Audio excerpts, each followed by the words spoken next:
আমার গাড়িটা মাঝপথে খারাপ হয়ে যায়, তাই ড্রাইভারকে দিয়ে সার্ভিস করাতে পাঠিয়েছিলাম। আর আমি নিজে টোটো করে আসি, আর তাড়াহুড়ো করে ওয়ালেটটা গাড়িতে ফেলে আসি। আর আপনাকে মেঘা যা বলেছে সব সত্যি। আমার অনেকগুলো বিজনেস আছে, আর আমি ভালো ইনকামও করি। আমি ওয়ালেটটা গাড়িতে ফেলে এসেছিলাম বলে মেঘার থেকে টাকাটা নিলাম। কাকিমা, আপনাকে অনেকক্ষণ ধরে সব কথা বলার চেষ্টা করছিলাম, কিন্তু আপনি কিছু শুনতেই চাইছিলেন না। আসলে বাবা, আমি কিছু বুঝতে পারিনি। আর মেঘা, তুই আগে কেন বলিসনি আমাকে এইসব? শুধু শুধু ওকে কতগুলো কথা শুনিয়ে দিলাম। মা, আমি অনেকক্ষণ ধরেই তো তোমাকে বলার চেষ্টা করছিলাম যে ওর কথাগুলো একটু শোনো। আমি তো ওকে চিনি যে ও কি করে, কিন্তু তুমি তো আমার কোনো কথাই শুনছিলে না। সরি মেঘা, আমি বুঝতে পারিনি। আসলে আমি ভাবছিলাম ও হয়তো কোনো কাজবাজ করে না। মেঘা, আমি ভুলছিলাম। তুই একদম সঠিক জীবনসঙ্গী বেছে নিয়েছিস তোর জন্য।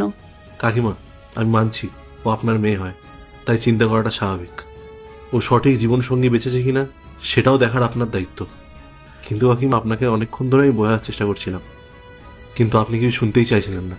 আর এটাও তো ঠিক না যে আমার কাছে টাকা থাকলে তখনই আপনি আমার সাথে কথা বলবেন। আপনার তো এটাও তো দেখা উচিত যে ছেলেটা কেমন, তার নেচার কেমন, সে আপনার মেয়েকে ঠিক রাখতে পারবে কিনা। কাকিমা, কারোর কাছে টাকা থাকলেই যে সে ভালো মানুষ হবে এটার তো কোনো গ্যারান্টি নেই।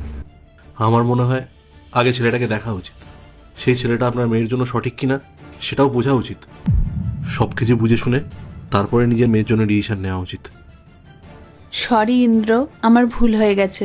আমার আগে সব কিছু তোমার কথা শোনার উচিত ছিল। আমি না বুঝে তোমাকে অনেক ছোট বড় কথা বলে ফেলেছি। ইন্দ্র, আমার মেয়ে সত্যি তোমাকে খুব ভালোবাসে। ও তোমাকে বিয়ে করতে চায়। তুমি প্লিজ মানা করো না, তাহলে ও খুব কষ্ট পাবে। ইন্দ্র, আমি মায়ের হয়ে তোমার কাছে ক্ষমা চাইছি। আর আমি সত্যিই তোমাকে খুব ভালোবাসি। আমি তোমাকেই বিয়ে করতে চাই। মেঘা, আমিও তোমাকে খুব ভালোবাসি। আমি কখনোই বিয়ের জন্য মানা করব না, কারণ কাকিমা যখন আমার কথা শোনাচ্ছিল তখন তুমি আমার হয়েই কথা বলছিলে আর আমার হয়েই সাপোর্ট করছিলে। মেঘা, আমি জানি তুমি আমার খুব ভালোভাবে খেয়াল রাখতে পারবে। ইনফ্যাক্ট শুধু আমার না, আমার পুরো পরিবারেরই খেয়াল রাখতে পারবে। তাই শুধু আমি তোমাকেই বিয়ে করতে চাই, আর সারা জীবন তোমার সাথেই থাকতে চাই। বাহ, এ তো খুব ভালো কথা। তুমি তোমার বাবা মাকে নিয়ে আমাদের বাড়িতে আসবে। সেই দিনই আমরা বিয়ের ডেটটা ফাইনাল করে নেব। আর ইন্দ্র, আমি আবারও তোমার কাছে ক্ষমা চাইছি। প্লিজ তুমি আমাকে ক্ষমা করে দাও। না না, আমি কিছু মনে করিনি। আমি বিলটা পে করে আসছি।